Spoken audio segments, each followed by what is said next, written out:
कि आपको पता होगा, इससे पहले मैंने आपको पॉलिटिकल के संविधान के बारे में समझाया था और संविधान के निर्माण, संविधान में लगा समय और संविधान की अंतिम बैठक, संविधान की प्रथम बैठक, ठीक, ये सब कुछ बातें बताई थी। तो आज भी उसी विषय पर टॉपिक चल रहा है, मतलब उसी विषय की बात चल रही है पॉलिटिकल की। उसमें संविधान से पहले कुछ बातें हुई थी, संविधान से पहले कुछ मिशन आए थे, जिसकी मैं आज बात करना चाहूँगा। ठीक, अब बात करते हैं मुस्लिम लीग। मुस्लिम लीग से क्या समझते हैं? अब मुस्लिम लीग से समझते हैं आप 1940 में दो अलग अलग संविधान की मांग हुई थी। अब दो अलग अलग संविधान की मांग इसलिए हुई थी, मुस्लिम लीग मतलब जो मुस्लिम लोग हैं और भारतीय नागरिक है, उन दोनों के बीच आपस में झड़प हो गई। और जो मुस्लिम लोग हैं वो कह रहे थे कि हमें अपना संविधान चाहिए और भारतीय नागरिक हमें अपना संविधान चाहिए। इसलिए मुस्लिम लीग की जो स्थापना शुरू हो चुकी थी 1940 में, यानी कि दो अलग अलग संविधान की मांग हो गई। ठीक, अब सर्वप्रथम जो ब्रिटिश सरकार में क्रिप्स मिशन ने संविधान के गठन की बात करी। अब संविधान के गठन की बात आ रही है यहाँ, तो सर्वप्रथम किसने कही? क्रिप्स मिशन ने।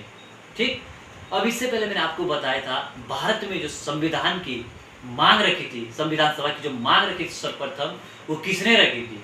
बाल गंगाधर तिलक ने 1895 में। ठीक, और यहाँ पर बात आ रही है क्रिप्स मिशन ने संविधान के गठन की बात कही, यानी कि एक मिशन आया था जिसने कहा कि संविधान भी बनेगा भारत में। ठीक, अब इससे पहले आपको मैंने बताया था संविधान का जब टॉपिक पढ़ा रहा था, उसमें मैंने आपको बताया था हेनरी मैन नामक एक व्यक्ति था, ब्रिटिश व्यक्ति। उसने क्या कहा था? उसने संविधान सभा का क्या किया था? प्रतिपादन किया था।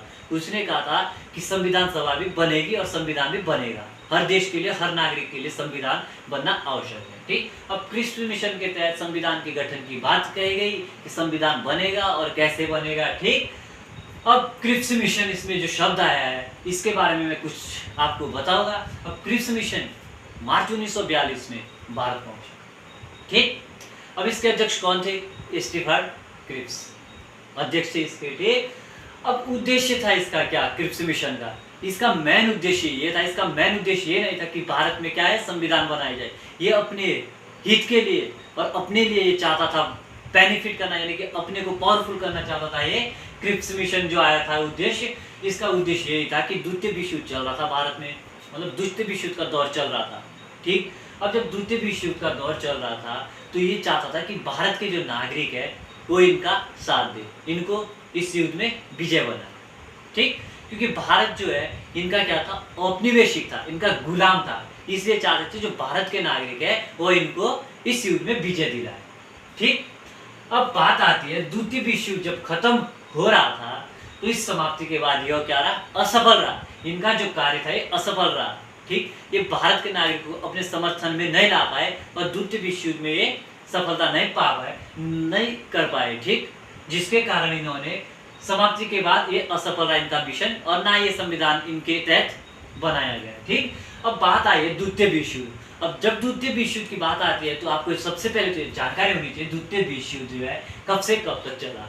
ठीक, द्वितीय विश्व युद्ध 1 सितंबर 1939 से 2 सितंबर 1945 तक चला। ठीक, अब जब आपको ये पता चल गया कि 1 सितंबर 1939 से 2 सितंबर 1945 तक द्वितीय विश्व युद्ध चला, तो इसका उद्देश्य क्या था? इसमें क्या थे? अब जो इसका उद्देश्य था, इसका उद्देश्य जो अनेक सारे पावरफुल देश जो आपस में कंट्रेक्ट में लड़ रही थी। ठीक, अब संयुक्त राज्य अमेरिका तो आपने सुना होगा, संयुक्त राज्य अमेरिका बहुत ही ज़्यादा पावरफुल कंट्री है, यानी कि बहुत ही ज़्यादा पावरफुल देश है। इन्होंने इसमें परमाणु हथियारों का क्या क्या प्रयोग किया। अब जब परमाणु बम का इन्होंने प्रयोग किया इसमें, तो सबसे पहले जो जापान में हिरोशिमा नागासाकी है उसका कटन इसमें अत्यधिक हुआ, उसकी चर्चा इसमें अत्यधिक की जाती है, क्योंकि अमेरिका जो संयुक्त राज्य अमेरिका है उन्होंने परमाणु बम जो फेंका वो जापान के हिरोशिमा नागासाकी स्थान पर फेंका, जिसके कारण उस स्थान में अत्यधिक हानि हुई और अत्यधिक जानमाल की हानि हुई और लोगों की जानें अत्यधिक गई। जिसके बाद आपको अगर जानकारी हो तो उसके बाद वहाँ के जो लोग हैं विकलांग ही पैदा होते हैं, क्योंकि जो परमाणु बम का अगर कहीं प्रयोग किया जाए तो उसके बाद उसमें कुछ ऐसे कण होते हैं, उसमें कुछ ऐसे अंश होते हैं जिसके कारण लोगों में बीमारी पैदा उत्पन्न हो जाती है।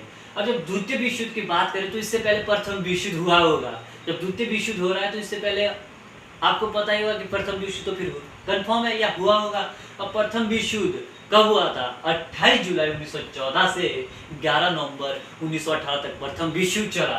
ठीक, अब भारत में दौर उस समय कुछ नहीं था। भारत जो है ब्रिटिश का गुलाम था, औपनिवेशिक था भारत उस समय।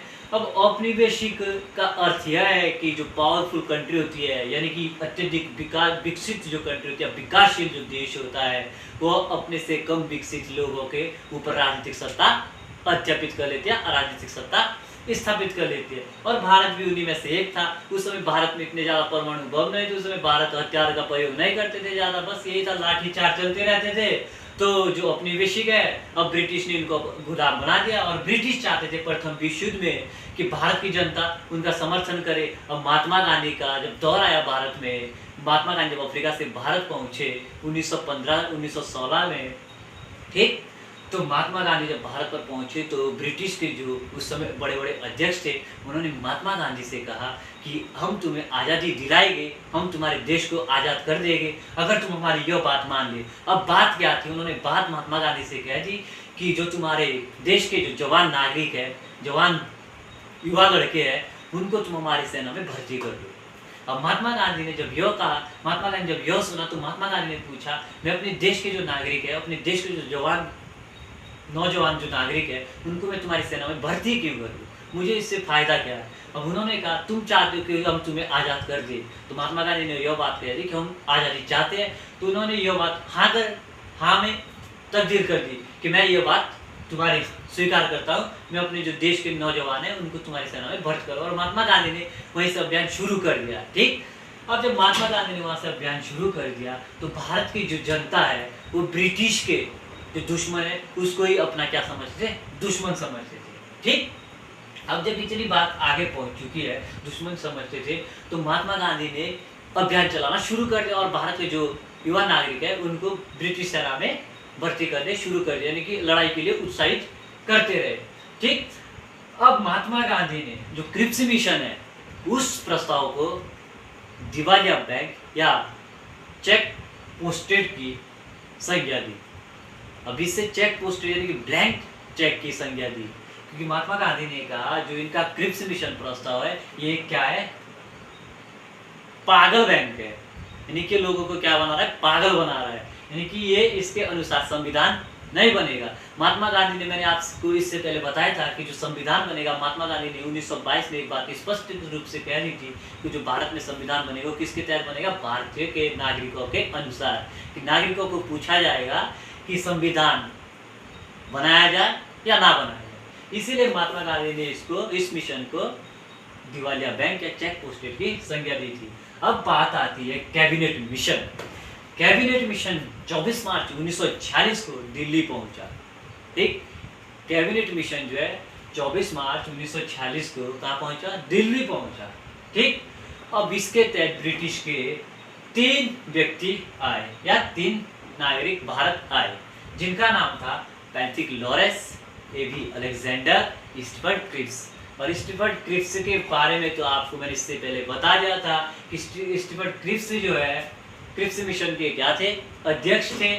ठीक, और क्रिप्स मिशन का उद्देश्य क्या था, द्वितीय विश्व युद्ध के दौरान चल रहा था यह मिशन, और इसमें चाहते थे कि जो भारत के नागरिक है वो क्या करे, हमारा सहयोग करे। ठीक, और क्रिप्स मिशन मार्च 1942 में शुरू हुआ था। ठीक, अब स्टीफर्ड क्रिप्स के बारे में मैंने आपको बहुत कुछ बता दिया था। तो इसमें ये 3 नागरिक कैबिनेट मिशन में भारत आए थे और इन्होंने भारत में 339 निर्वाचित सदस्य संख्या शुरू कर दी। मतलब 339 सदस्य संख्या इन्होंने निर्वाचित किए, जो इनके मुख्य व्यक्ति हो गए।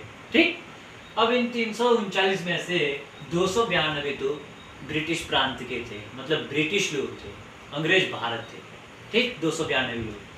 अब 292 लोग होते तो 93 लोग देशी रियासत में से चुने गए थे, मतलब राजा महाराजाओं का भारत में उस समय दौर था। ठीक, तो देशी रियासत के लोगों को चुना गया था।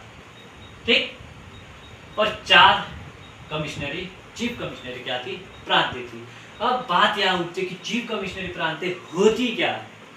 चीफ कमिश्नरी प्रांतें होती है किसी भी अगर छोटा जो प्रदेश होता है वहाँ का जो प्रधान होता है, ठीक, उसे क्या कहते हैं, चीफ कमिश्नरी प्रांत। अब जैसे आपको पता होगा दिल्ली, अजमेर, कुर्ग मतलब कर्नाटक में, बलूचिस्तान पाकिस्तान में, ये 4 उस समय क्या थी, चीफ कमिश्नरी प्रांतें थी।